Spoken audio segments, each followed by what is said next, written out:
For 41 minutes tonight, the Utah Jazz looked, in my opinion, the best they've looked all year. The defense was stifling. The ball moved. The offense was together. They looked like a team that could make a playoff run. The excitement was at a peak.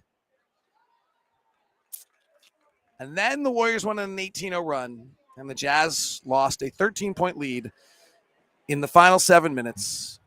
And we have a similar story that we've told before. It's next on POSTCAST. David Locke along with Ron Boone, and this one's hard to understand, it's actually not. Like, same story. We've seen it. What's becoming clear about it, Ron, that might be the most disappointing is our players are visibly, noticeably uncomfortable as things start to slip away. The scars of past games are coming back at them.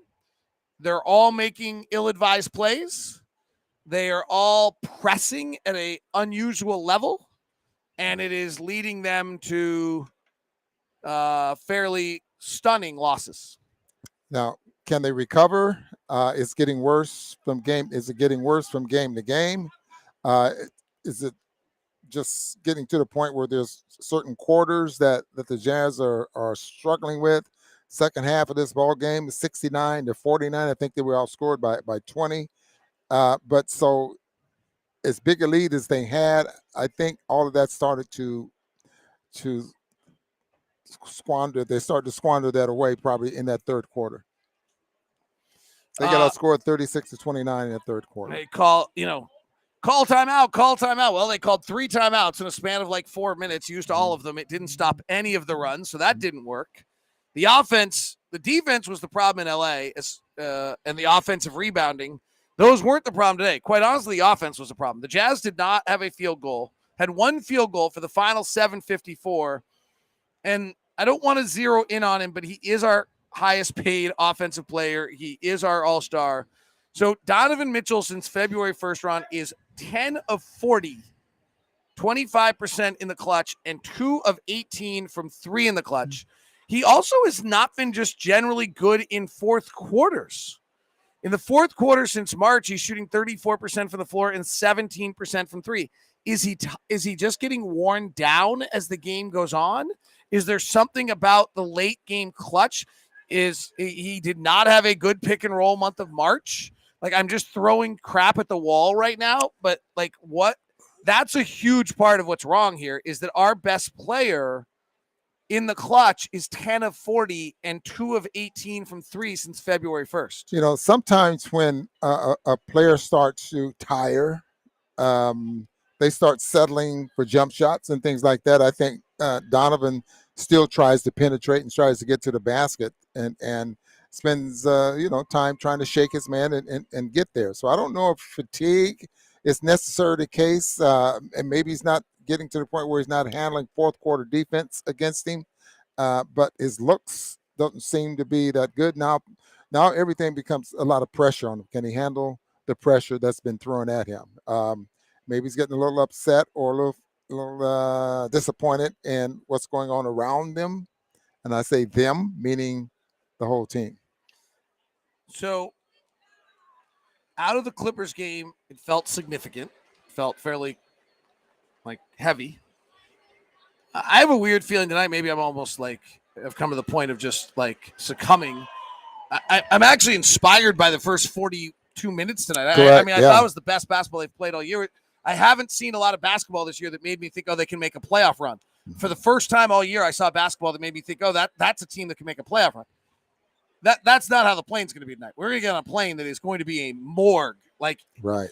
If you accidentally fart on the plane tonight, they're going to yell at you for making too much noise. Yeah. I mean, it is going to be you are getting on the plane, head down, going to your seat, putting your headphones on, and not making a squeak tonight in any way, shape, or form. Yeah. Can they? I know it's hard to say right now, but can they recover from this?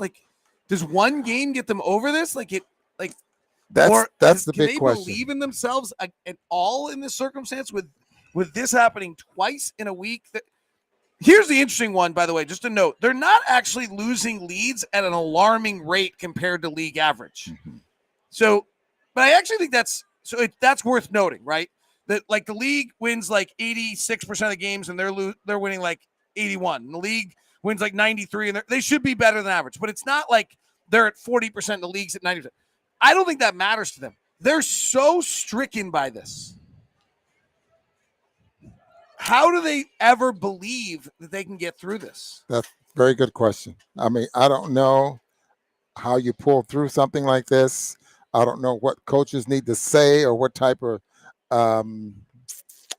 practices they need to go through or if they need to have just those coach player sessions and locker room sessions. I mean, I don't know what needs to, I don't know how to do it. I really don't.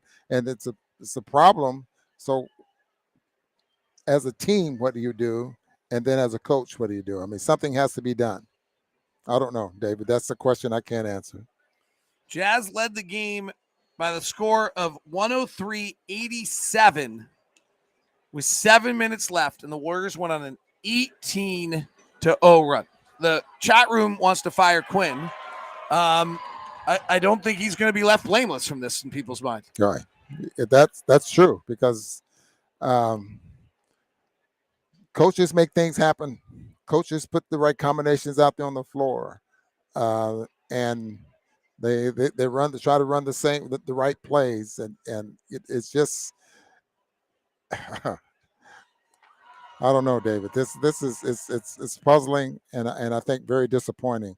Not only for us, but I think the fans are very disappointed there as well. Yeah, disappointed. There's not a lot to add. I don't think.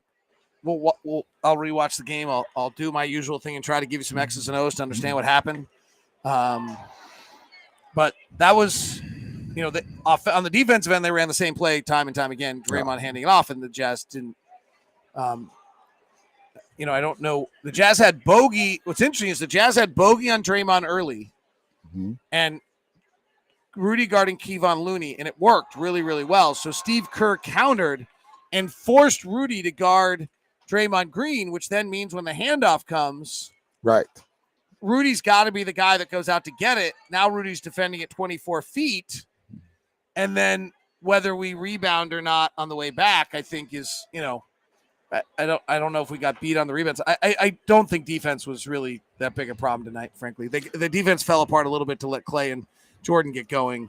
And Kley was great. Like on a humanistic level, Kley Thompson having a night where he scores 36 points, goes 8 of 17 from 3. He had 2 nights off, right? Like, so that's not a surprise coming off the ACL and the Achilles. He had 2 nights off and he looked fabulous. And great shooter, and the type of shots that he was making, those are the shots he's been making all of his life. So it wasn't like it was lucky shots or anything going in there because, he's a hard worker, and obviously he's done a great job of coming back off of those injuries and getting ready for the playoffs. All right.